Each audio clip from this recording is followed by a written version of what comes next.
Thanks to everyone who has already joined us today, and for anybody who's watching in the future as well. So I'm Sophie Thompson, co-founder and CEO of VirtualSpeech, and we are an online platform that blends e-learning with practice exercises online and in virtual reality. And I'm really excited to have Matt Abrahams of Stanford Graduate School of Business join us for today's webinar with the topic of speaking up without freaking out. As the name suggests, today we'll be talking about communication tips with a particular focus on anxiety that is so often associated with speaking up. So I think I'll start by giving us a bit of an intro to Matt. First of all, Matt, you can let me know if I missed anything out. So Matt is a lecturer in organisational behaviour at Stanford GSB, where he teaches classes in strategic communication and effective presenting. He received the Stanford GSB Alumni Teaching Award for his service to teaching Stanford alumni around the world. Matt has also delivered multiple TED Talks, which have been viewed over 6 million times, and he hosts a podcast with hundreds of thousands of listeners a week, so nearly as many as we have today. And that podcast is on all things communication, and that's called Think Fast, Talk Smart. So yeah, Matt is much sought after in the topic of communication, and we're very lucky to have him join us today. So thank you, Matt. Really excited to speak to you and learn from you. Well, thank you, Sophie. Absolutely excited to be here, and I love the technology that you all create. Thanks, Matt. So yeah, a bit of context actually. So how me and Matt know each other is because Matt was actually one of our first customers to contact us back in 2016. So yeah, we've known each other 7 years now. So actually, how did you first use VirtualSpeech? Well, one of the things that I'm very passionate about is helping people feel more comfortable and confident when they communicate. And I'm always looking for tools to help do that. And we've known a long time in the literature that desensitization is a very powerful tool. And when I read that there were these virtual reality ways of creating speaking environments, it was immediately something that interested me. And it was kind enough to talk to you and to Dom and learn a little bit about what you were doing. And you were very eager to share. And so I actually, in my classes, based on your kindness, we had students who were very phobic of speaking use your technology as a way of desensitizing them, and they became more confident. And then as you've grown what you do, it adds just extra layers of help. So I was really drawn to what you do, mostly to help people manage anxiety, and then saw it as a platform that could really help them grow in what they do. Yeah, definitely. And how do you keep up to date with new technologies that come up in the space? Well, fortunately, people seek me out now, but it used to be that I would just hunt things down. I'm very curious about new technology and how it can be used, from tools that help give feedback to people, to tools that help manage anxiety, to tools that actually augment our communication. And so I'm constantly scouring the web. I'm receiving emails and following up. But I really think technology is something that can help people be better at their communication, not just because it's coaching them, but also to help them craft content that can be more relevant and meaningful. And obviously you have a breadth of experience in communication. So where does your passion come from there? How did you find yourself on this career? I think you're fishing for a story. So when I was a 14-year-old boy, I was told by my high school English teacher that I had to go to a speech presentation, a contest, because in his class I had stood up and said something, and he said, "Oh, you're pretty good at that. Go do this." I think each teacher had to send a kid to this competition. And I went and I did a presentation on the martial arts, karate. And I was so nervous that I forgot to put on my special karate pants. And you can see where this story is going. I started my 10-minute speech with a karate kick, and I ripped my pants from zipper to belt loop in that first 10 seconds of a 10-minute speech. And it was at that moment that I became very interested in how anxiety can influence and impact our communication. And, I don't know many people who can point to a specific day and time when their career was really born. But for me, I became very curious about it, passionate about it. And that's where that desire came from. And ever since, in the corporate world where I worked for over a decade and in my teaching, I just see how important communication is. So it was kindled young in my life, and I followed through with it as I've gone in my career. Wow, that is quite the story. So how did you, going back to your 14-year-old self a moment, how did you come back from that? Like, I cannot imagine the panic you must have felt in that it's moment. even worse. I mean, Sophie, it's even worse. I mean, I was in front of my friends, the girl that I liked, my friends' parents were judges. I mean, this story just keeps getting worse and worse. So, when sometimes when things go so badly, you just have to embrace it. And that's what I did. I made some comment. I think I said, that's the highest kick I've ever done. And then I moved on. For the way these tournaments work is you have to do the same speech over and over again. And we were far from where I lived at the time. So the speech teacher who was there as my coach gave me her sweater. So I gave the rest of the speeches with a sweater around my waist. But yeah, no, I can still, so there are memories that we have that we can really relive. That one is very fresh in my mind many, many decades later. Yeah, some people might call that trauma. A trauma remember. I reframe it as it was all an opportunity to get me doing what I love doing today. Yes, exactly. And you mentioned about your speech class when you were younger. So that's something that I found really interesting when we first started Virtual Speech. So I'm from the UK, for anybody listening who can't tell. And in the UK, we don't have speech classes or public speaking classes or actually any communication classes, certainly not at school anyway. And so when we started Virtual Speech and I started speaking to people like you and people from high schools and universities, I was really pleasantly surprised to hear that these skills are more likely to be taught in America.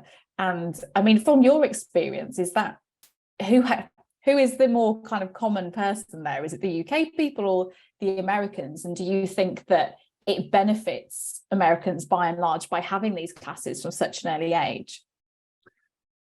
Well, so I certainly think that being taught communication skills is absolutely critical, regardless. And we do in the United States have put some attention to, I think more could be spent, on giving our kids in schools opportunities to speak.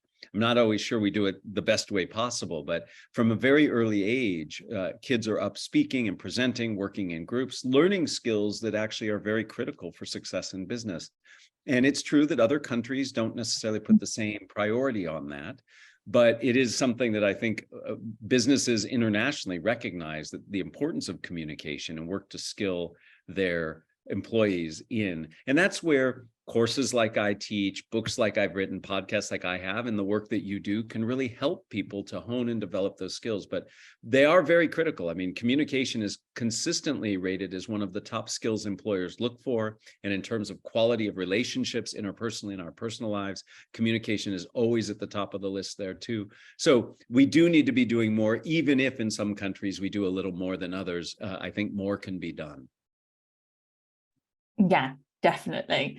And I always think that with the increase in AI, and especially actually over the last few weeks to talk about AI, that it's those skills that make us uniquely human, like communication skills, empathy, interpersonal skills, that are going to become increasingly important, because not yet anyway, GPT, for example, can't replicate those human responses. And the whole world is built on communication. Business is built on communication. Yes. And it's funny that you say that. So for my podcast, I actually interviewed ChatGPT. I typed in my questions and put it a text to voice. So I actually did a live interview with it. Oh, that's really cool. And it told me, the AI told me exactly what you said, that we're not losing human communication. In fact, the ability to have empathy, to connect, is critical in human communication. And ChatGPT acknowledged that that's not what it's good at. So wow. You're right, and it knows it. So. Yeah. Am I me or am I GPT? In terms of the evolution of communication and how that might need to adapt, obviously we hopefully come out of the pandemic now.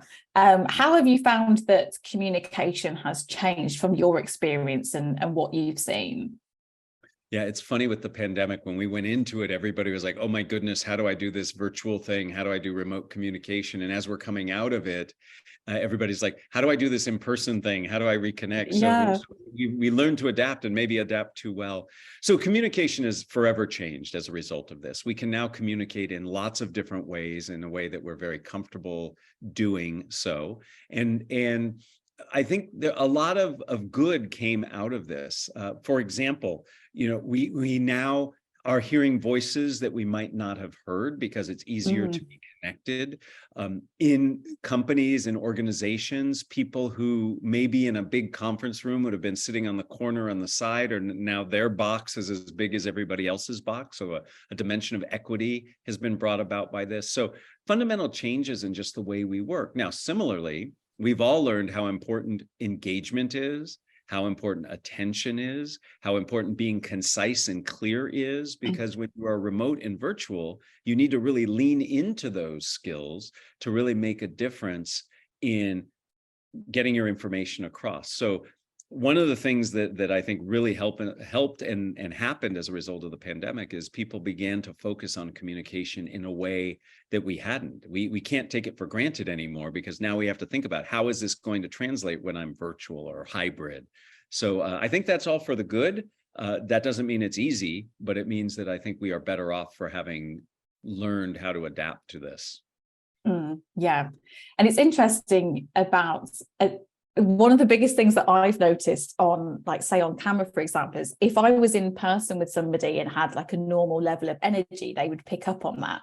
Whereas on camera, you have to have a bit more energy for that same level to come across. And something that we've noticed speaking to customers is exactly as you said, that now people are adapting back to real life in-person communication and presentations. And something that's quite common that we've come across is that people aren't used to like standing up in front of a room of people anymore, because I mean, like I am now, and I think you are as well, we're sitting down and talking, and actually just even having that presence to stand up has become daunting for people, because they haven't been doing that for a couple of years. Well, just wearing pants and not sweatpants is a change, right? Yeah, exactly. Like presenting your best self. And have you found that people tend to be more or less, have more or less anxiety when it comes to virtual presentations compared to in-person ones, or does that depend on certain factors? Well, so I'm old enough, I've been around for quite a while. I remember back in the day when we used to say, wouldn't it be great if we could just present to everybody we need to and not be in the same room? That'd be great. I'd never be nervous. And then we got what we wished for. And it turns out, actually, we are as nervous, if not more nervous, when we're presenting virtually. Fundamentally, getting up in front of people, either in person or virtual, is nerve-wracking. But when you do it virtually, two things can make it even worse. One is you have all this other stuff you have to be monitoring simultaneously. Is my microphone on? Are people commenting in the chat? So you've got a lot going on. So that's harder, and that can be nerve-wracking. And then the other thing is, as we've mentioned just a little bit ago, you don't know if people are reacting positively. You don't know if they're paying attention. So you have this added anxiety of, are people getting what I'm saying? And so it turns out that speaking virtually can be a real catalyst for more anxiety. Now, that said, there's some things you can do virtually that you can't do in person that can actually be helpful. You can have notes available to you in a way that you couldn't necessarily in person. People can be giving you real-time feedback so you can make adjustments. Again, it's sort of a double-edged sword, but certainly anxiety did not go down when we went to virtual. If anything, it has gone up. And actually, it's almost like your brain has been a bit more overloaded with things, because you have the chat going. If people are giving you real-time feedback, on the one hand, that's great, but on the other hand, that can also be really distracting. And I mean, for example, we have on my screen, it says we have 52 attendees with us today, but we can't see any of them. So we don't know if any of this is landing with them. We're just hoping it is. Oh, your voice is so lovely. I'm sure they're paying attention. Yes, I'm sure they are absolutely gripped. So I might ask you this in two parts, given what we've just said. So from your experience around working with people who have anxiety when it comes to presenting, what have you found has been the one like transformational thing for them when it comes to in-person presenting? Let me give you a two-part answer. So you asked for one, but I'm gonna put a hyphen in between it and sneak two in. So the biggest thing in any anxiety producing state, especially speaking in front of others in person or virtual, is you have to deal with the autonomic nervous system's response, the fight or flight. And the easiest way to do that, or the best way to do that, is to do deep belly breathing. Taking some deep belly breaths really can change your perspective and your physiological response. What's most important, by the way, in that deep belly breathing, like you would do if you've ever done yoga or Tai Chi or Qigong, is you want the exhalation to be twice as long as the inhale. So you want to take twice as long on the exhale than the inhale, because that's where all that magic happens, that relaxation response. So the first thing to do physiologically is deep breathing. Now, psychologically, we need to remind ourselves that it's not about us, it's about our audience. By being audience-centric and reminding yourself that you have value to bring to your audience can take a lot of that pressure off, because we do a lot of judging and evaluating of ourselves. And if we turn that spotlight to focus on what we're bringing to the audience, that can help reduce some of that anxiety. Now, there are many, many, many other techniques you can use, but I have found in my work, deep breathing for the physiological symptoms, psychologically reminding yourself you are there for your audience can really help. Those are great tips. I've actually not tried the breathing one, but I think something that was probably the most transformative for me was that second one that you said about it's not about you, it's about the audience. And even just telling yourself that shifts that energy from being inwards to being more outwards, I've found anyway. Absolutely. I totally agree. What would you say are your top, I was going to say one, but we can have a hyphen one. We can have two. Your top two tips for presenting virtually, and would they be different, or is that largely the same? Well, the two suggestions I made previously absolutely apply. But when you're virtual, a couple other things that I think really come to play. One is you have to make your communication much more interactive.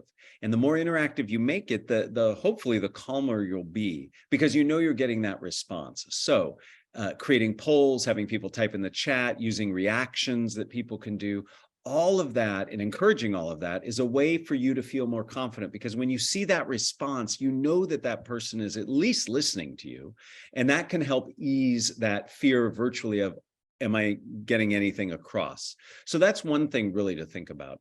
The other thing to think about, and this is a little counterintuitive, is actually looking out at the camera rather than looking at anybody's images if they're showing their video is really important, because when I'm nervous, I want to connect to you. So you would think that the right thing to do is for me to look at your video.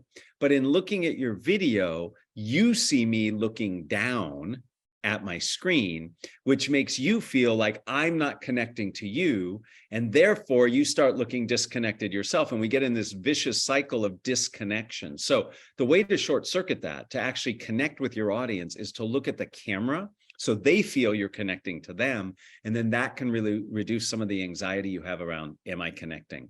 So look at the camera and then really make sure that you're using engagement techniques to keep the audience engaged as you go. And that can really cause your anxiety to come under control for sure.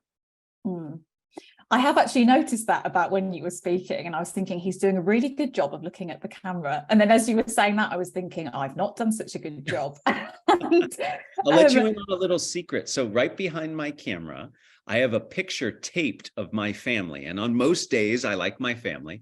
And it's much easier for me to talk to people I like and care for than it is to talk to just a camera lens. So right now, I hope it looks like I'm looking at the camera, but I'm actually seeing the faces of my family. And that just helps me. It puts me at ease, and it helps me to remember to look straight ahead.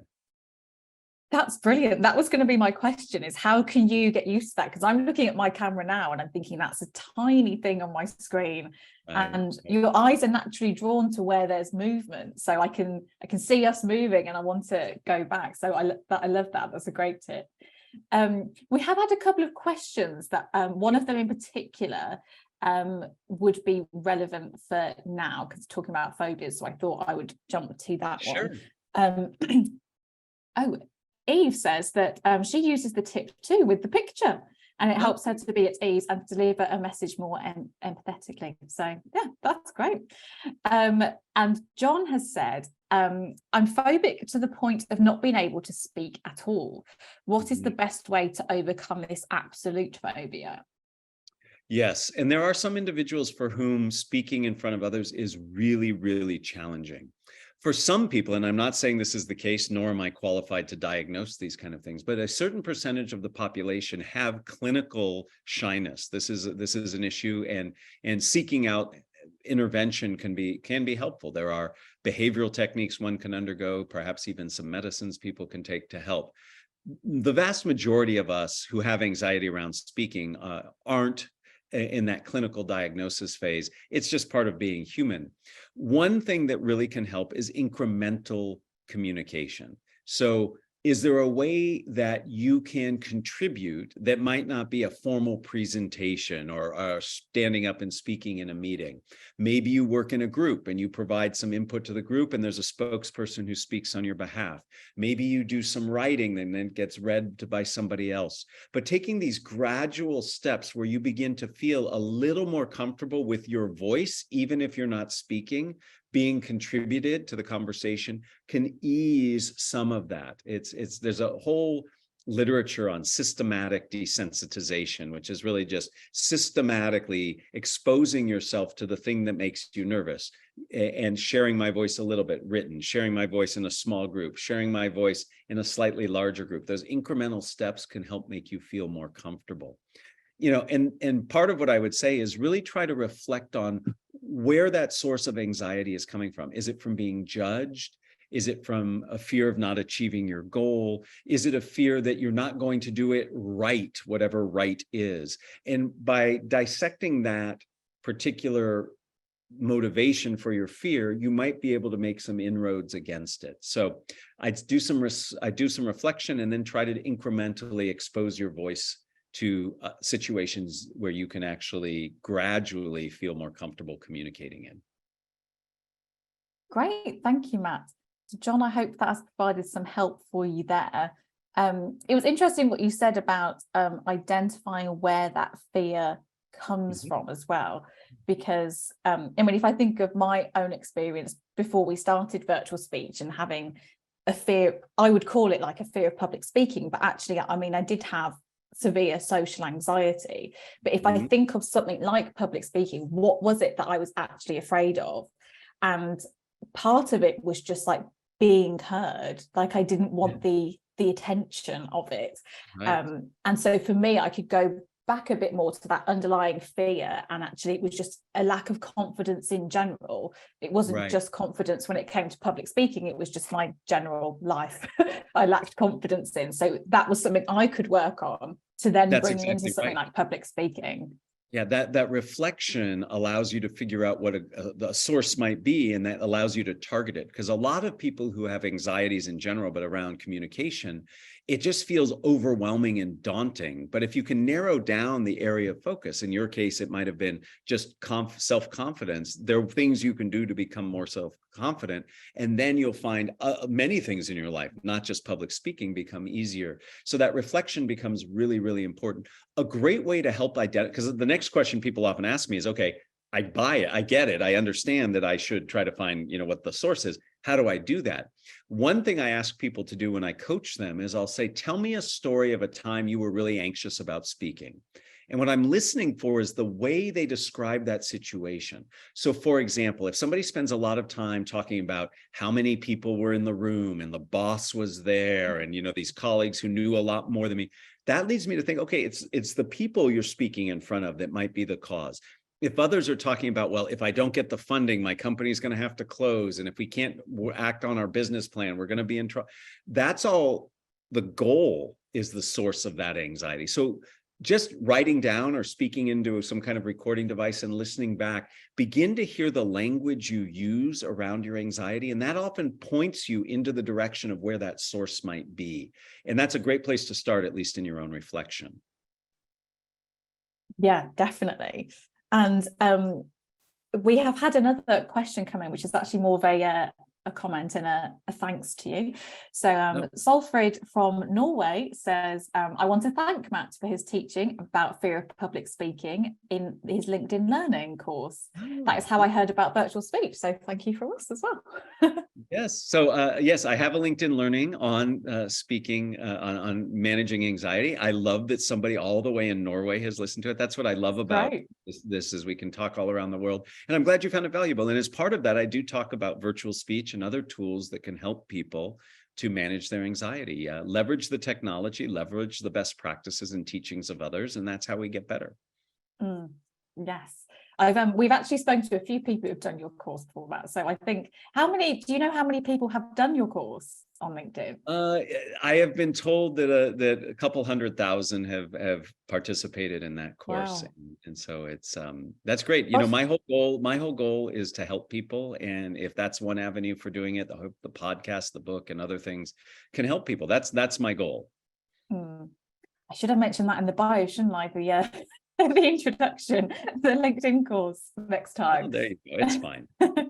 But I invite everybody to link in with me, because I do a lot on that platform, as with Instagram, of sharing tips and tricks that I learn and that colleagues I know who study this learn. So there's a lot of stuff coming out on this, and I'm happy to serve as a gatekeeper for some of that. Brilliant.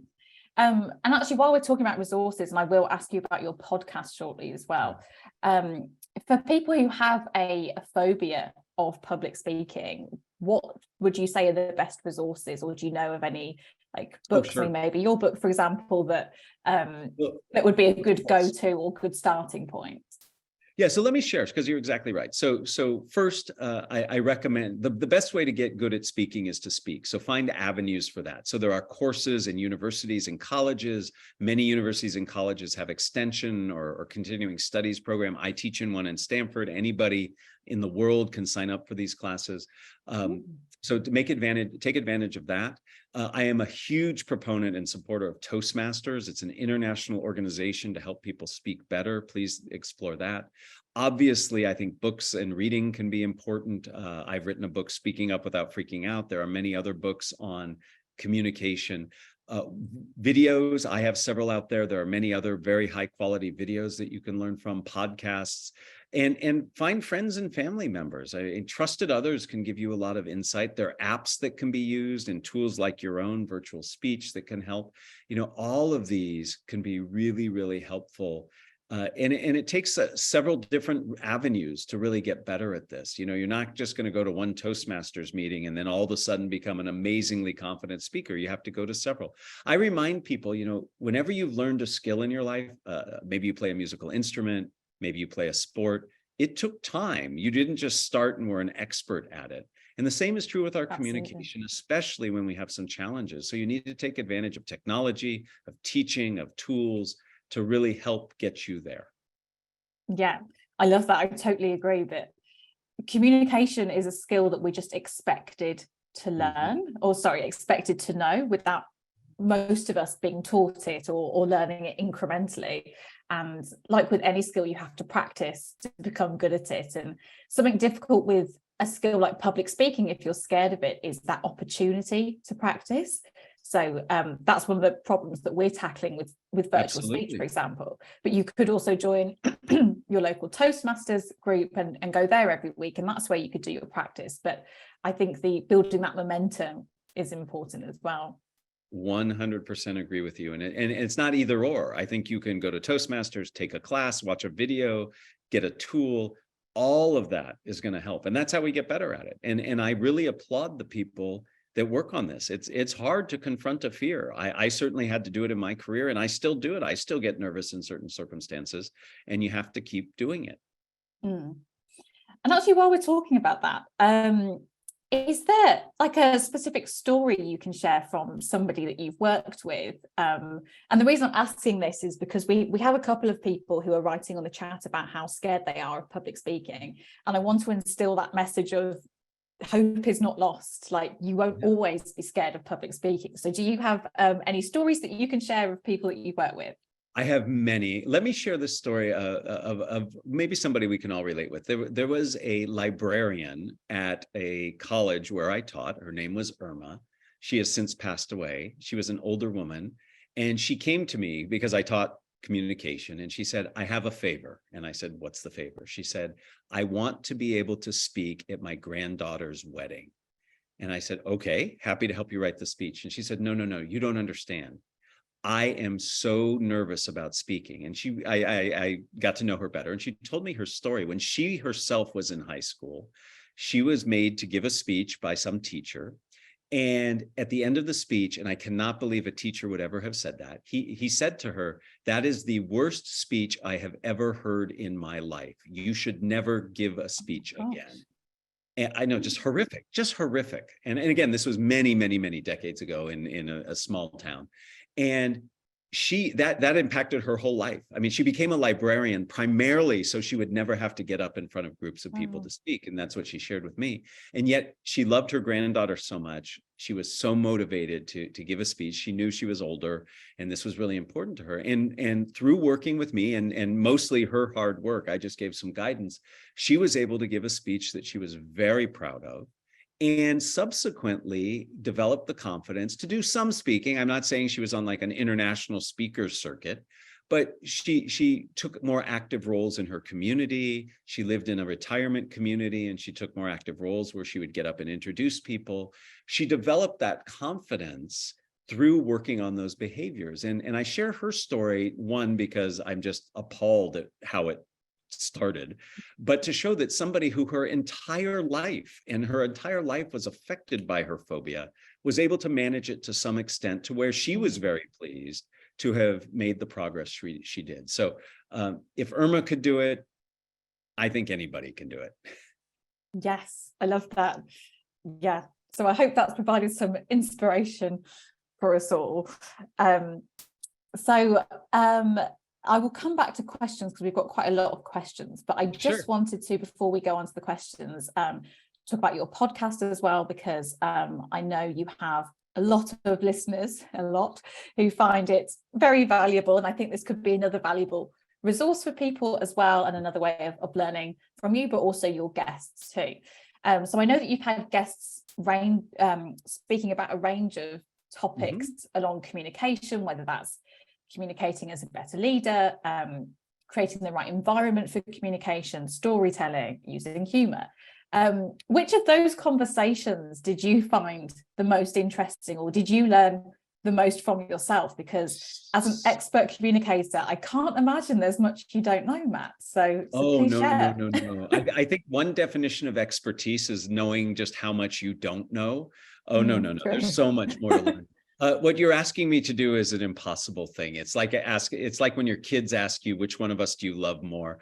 All of my guests, I learned something from. And so it's really hard for me to highlight one over the other. What I will say is I am very fascinated beyond just the podcast by two things. Neuroscience fascinates me. So when I have the ability to interview people who have a strong neuroscience background, I find that really fascinating because I don't know much about it. And yet I know it's so critical and important in how we interact with the world, and it impacts our communication. And I'm also very interested in decision science, social influence. And so when I have guests on that talk about those concepts, I particularly gravitate towards diving deeper. But that's not to say that the other guests who come on don't teach me something. Every single person, every podcast episode, I take time to reflect on what I've learned and most importantly, try to implement in my communication. So I hope those who listen in do the same thing. I mean, the podcast is solely dedicated to communication. We're 20-minute episodes. In fact, we won an award for being the best commute length podcast. So a lot of people are listening to us as they commute to work or they exercise. We try to target 20 minutes because that seems to be a good bit, but it's all about communication skills. I'm very excited about some of the episodes we have coming up and some of the ones that we have. So I encourage anybody who's interested in learning about communication to listen to Think Fast, Talk Smart. I think it's something that can help. And how many episodes do you have? So we've released 77 episode, but we're a little ahead of ourselves, which is nice because I'm coming into a grading period now.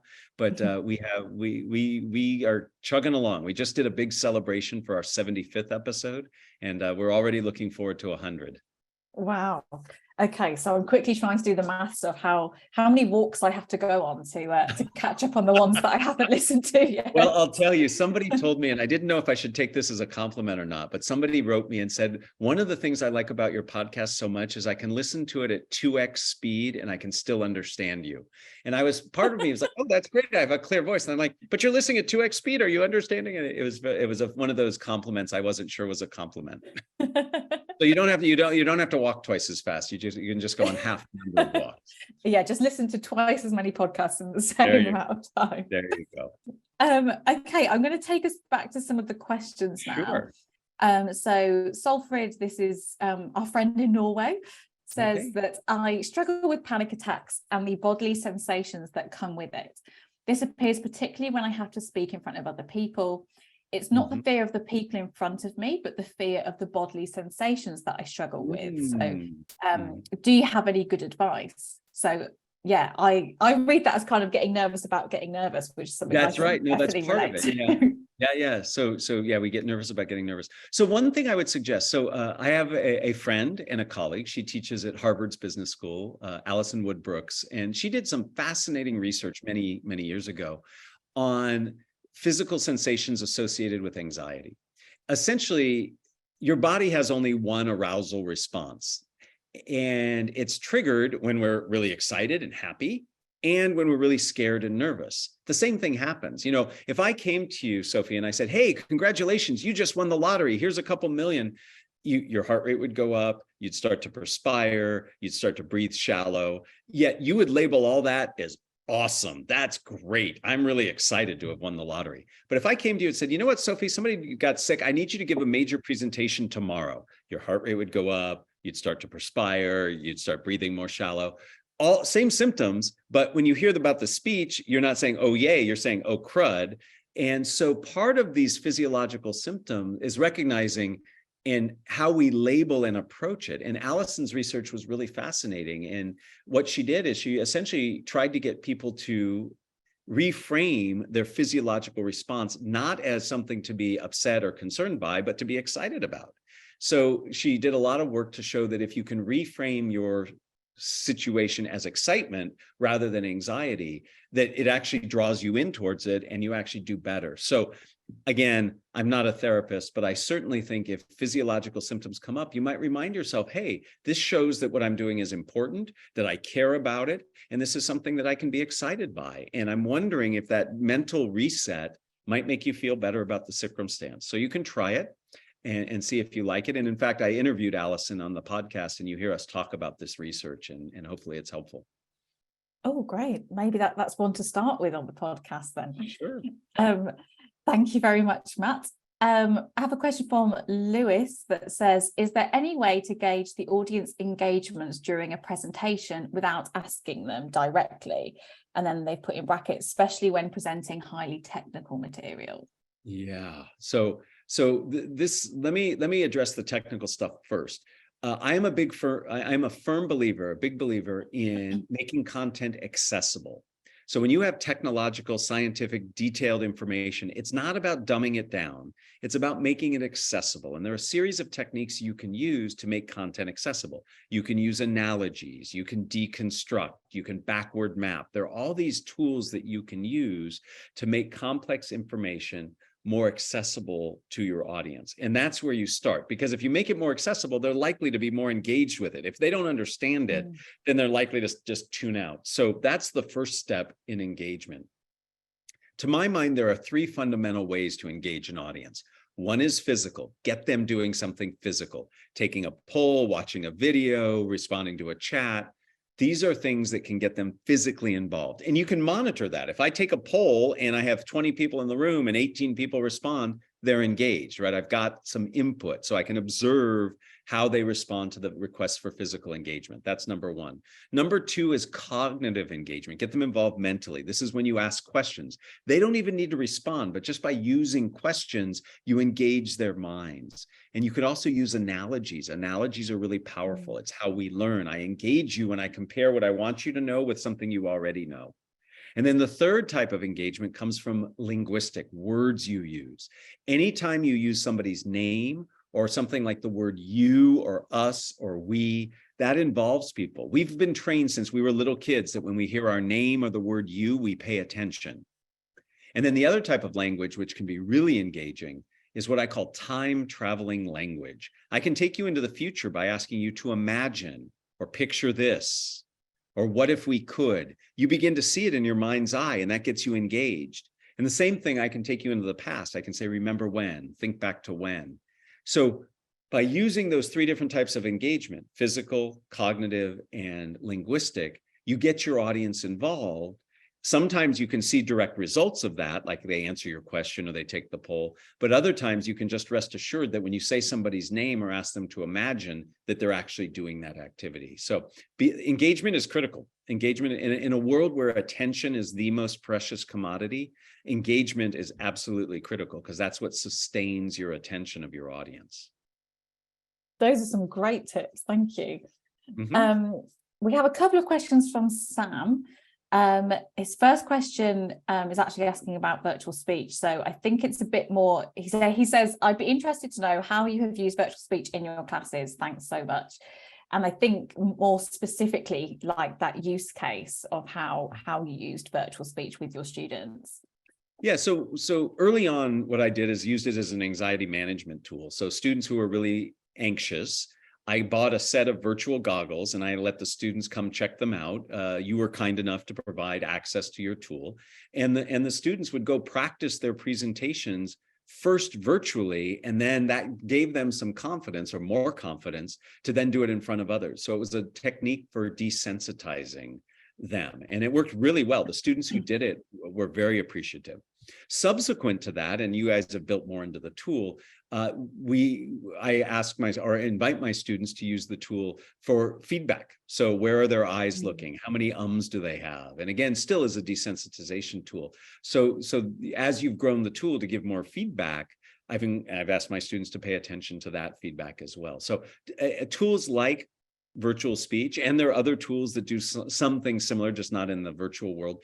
Any tool that gives you insight into your speaking, I think is a tool that's very useful. I use a tool that plugs into Zoom and gives me feedback on my Zoom language. Like, do I use the word too much, or am I talking more than the other person? So it gives you talk time. So these are useful tools because it's all feedback that you can then adjust and adapt to. Yes. So thank you for sharing that. And that's just reminded me that there was a question I missed out. Sorry, Kamal. How would you suggest eliminating disfluencies and filler words or sounds? I've tried to minimize these, but it's such a hard habit to break, and I'm trying to coach my team to reduce them too. Absolutely. This is a perennial problem. Let me make a couple suggestions. First, the goal is not to eliminate them completely. The goal is just to get them to a level where they're not distracting, right? In normal speech, we have filler words. And in fact, it sounds strange when somebody presents and they don't have some of these disfluencies. It just sounds robotic or over-rehearsed. So the goal is not zero. The goal is not distracting. The first thing you can do is to work on just becoming aware that you do it. So if you have a team that's working on this together, then alert each other and help them know that they do that. And there are tools and apps that will help you. They'll count them for you. In some, you can even program words to listen for. So awareness building is important. The other thing to think about is breathing. A lot of the time, these filler words are the result of breathing gone bad. So, for example, when I finish a sentence, I should strive to finish a sentence so I'm actually out of breath. Because if I do that, I then have to inhale to speak again. And interestingly, you cannot speak while you are inhaling. Speaking is an exit-only event. You can try it. I mean, right now, you're everybody listening in, say the word while exhaling. Really easy. Now say while inhaling. Can't do it. So if you can train yourself to end your sentences and phrases being completely out of breath, that means by definition, you have to inhale before you can speak. Not only do you eliminate filler words, you also build in a pause, which anyone will tell you is a useful tool to help your audience catch up and give you a little bit of a rest. So it starts with realizing it's not about zero filler words. Second, it's about awareness building. Find ways to cue you into when and how you use it. And then finally, work on your breathing such that you end sentences out of breath. And when I say out of breath, I don't mean like getting really quiet at the end of the sentence. I just purposely out of breath. And then you inhale to speak again. And using those three tools, you should be able to reduce some. I'll add one more really quickly that just popped to mind. Start looking for patterns. I coached an individual who had lots of filler words, and it turned out he used filler words always before he said a very technical term. Now, while he can't control necessarily the filler words, he knows when he's going to say a technical term, so he can just become more vigilant to reduce that. So look for patterns, and that's where tools can help. You know, AI can help us because it can look for patterns that we don't necessarily see. So that's another thing to look at as you try to reduce filler words. Great, thank you. And I think that's where that practice comes in as well, is being intentional with like your awareness and then practicing saying those big technical words without saying before them. That's correct. That's correct. So back to Sam's second question. I'm interested in how communication and social skills are changing over time and in relation to technology.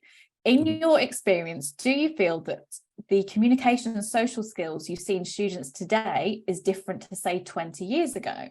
And how far do you attribute this change to the rise in technology and mobile phone use, where we communicate through typing or speaking less to each other at home? What a great question. It is a fantastic question, although I'm offended that he thinks I've been teaching for over 20 years, which unfortunately or fortunately is quite true. I guess the lack of hair and the gray hair gives that away. Absolutely, technology has impacted communication, and absolutely the way the younger generation communicates is different. I'm not saying bad, it's just different. And one of the pleasures I have of teaching younger students and having two teenagers in my house as kids is I get to see this new communication. I get to learn this new communication. And while my two boys are absolutely panicked that I might actually start a TikTok channel, and they don't want their dad on TikTok, but there are different ways of communicating, and we have to adjust and adapt. Technology has always led communication change. That said, communication evolves on its own. And I, for one, am excited about all these changes. I think there's lots of opportunities. Primarily, I think we're going to get to hear from voices we don't always hear from. I think we're going to get more diverse opinions and insights. So I embrace this technology. That said, I definitely worry about it too. I think the technology allows exposure to content that might not be appropriate for a whole bunch of reasons. I think it requires a certain sense of vigilance and concern over privacy. So I think there obviously, with any new tool come concerns, but I think technology has always driven communication change. And I feel really fortunate for all of us to be in the midst of this dramatic change in technology and communication. It's, to me, exciting. I mean, the fact that my father, who is 90 years old, who when he grew up, there was one telephone in his neighborhood. Now he has two. Now he can't always use them well, but he's got two, in his pocket. I mean, it's just amazing how communication has changed in a relatively short amount of time. Yeah, exactly. Because although somebody who's 90, it sounds like they're quite old, but on the history of humankind, that is a tiny amount of time. So yeah, it's amazing how quickly things have evolved. And in the next 50 years, for example, what will be different from now? Actually, that's a good question. What do you think will be different from now in, say, 20 years from now?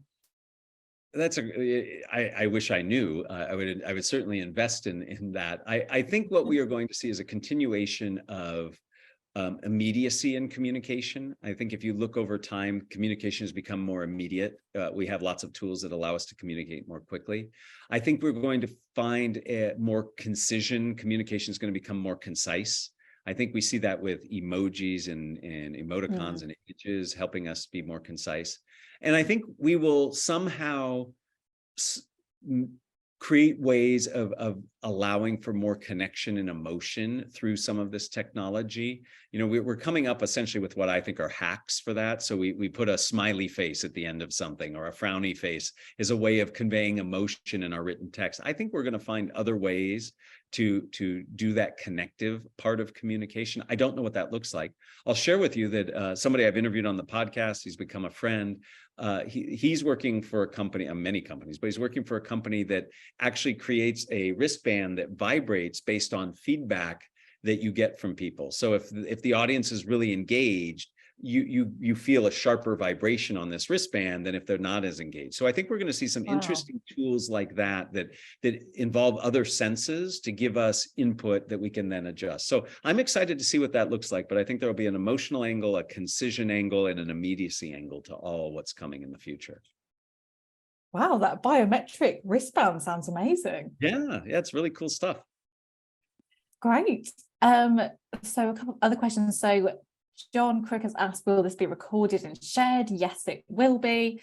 And then Solfrid has, I've read your comment, Solfrid, about virtual speech and the avatars that you'd like to be developed there. And actually, Solfrid has also mentioned about if there's a way to connect biometric measurements as well, which there currently isn't. But funny enough, you are the second person to bring that up with me today. So watch this space. So we'll see what we can do. So there may be at some point. Richard says, dear Matt, do you prepare differently for a virtual speech compared to an on-site one? Yes and no. So that's a very unsatisfactory answer. So in terms of the content I create, the process of identifying the needs of my audience, coming up with a goal, structuring out the content, that's consistent across all communication. Practicing, consistent. Recording myself, consistent.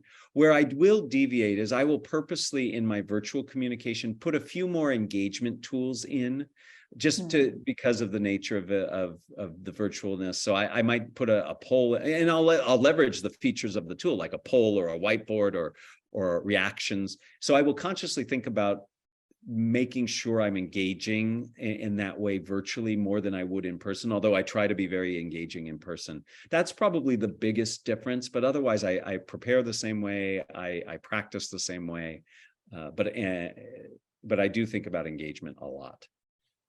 Yeah, and holding a virtual audience's attention compared to an audience in person, I can imagine is really quite different. Yes. So Sam is asking, often in the minutes before a big speech, I'm expected to mingle with members of the audience. However, I find it difficult to remain present with others when my mind is on my speech and all I want to do is rehearse my material. Do you have any advice on what to do in those moments? It's a good question. It is, but you know, I'm exactly the opposite. I love talking to people before I speak because it helps me to become present oriented. So I really listen and I try to ask questions, and that actually helps me be less nervous because for two reasons. One, I'm present oriented and I'm not worried about what's going to happen in the future. And two, it's helping me understand who's in the audience. And I realize these are nice people. These are people who want to learn from me. There's something of value I can bring. So taking the time to connect with people in the audience actually helps me. I think there is this desire to, especially at the beginning of presentations, we are most nervous at the beginning. And I think there's this, I just want to get the beginning right. I want to practice that beginning and I want to just get going, you know, once I've prepared. So I appreciate that.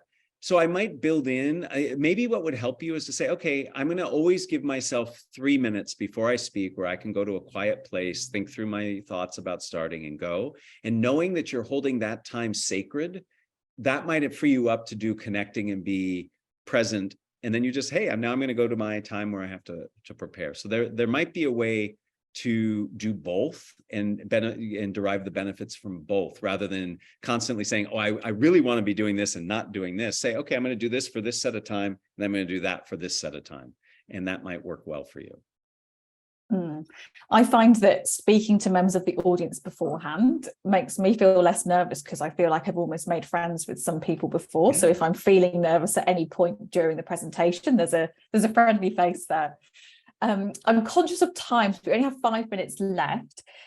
We have 2 more questions. So is that your way of telling me to be quick in my answers? Because I get no, not at all. It's my way of being conscious that your time is very valuable, Matt, so we don't want to run over. Thank you. So Isa asks, one of the challenges I find with eye contact during virtual meetings is that if you're looking directly at the camera for natural eye contact, it's difficult to see how your audience is reacting to what you're saying, which may be important in work meetings. What can you do in this situation? Do you still focus on the eye contact? Yeah, so you do. So the research, the limited research I know of on this is that the not looking at somebody negatively impacts their perceptions of you more than you're not catching some signal that they give that you should follow up on in general. So that's not to say that you just stare at the camera. You can occasionally look down, but what you want to avoid is like what I'm doing right now, which is talking to your image and not to the camera. So it is important to keep your eye on the camera. Here again is where some of these engagement techniques I talked about earlier can come into play. So if I have you type something into the chat, that becomes a reason for me to look away and look down at you and look at what's going on. If I take a poll, that's a reason for me to look away and look down. So if I build in some of these engagement techniques, it gives me permission, if you will, or an explanation for why I'm not looking at you.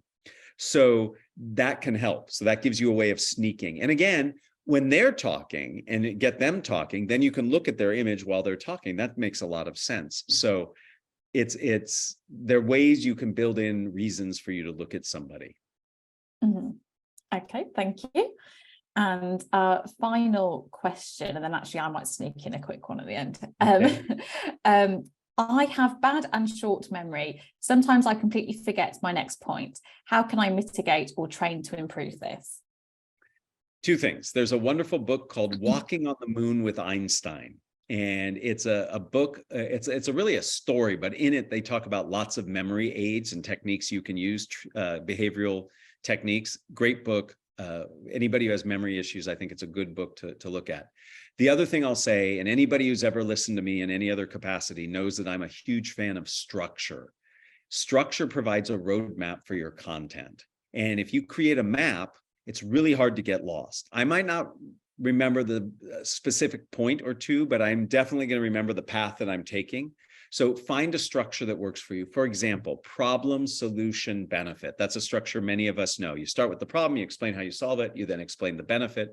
That roadmap can really help you. So if in the midst of speaking, you're like, oh no, I don't know what to say next. All you have to say is, oh, I just finished the problem. Well, I know problem, solution, benefit. It tells you where to go next.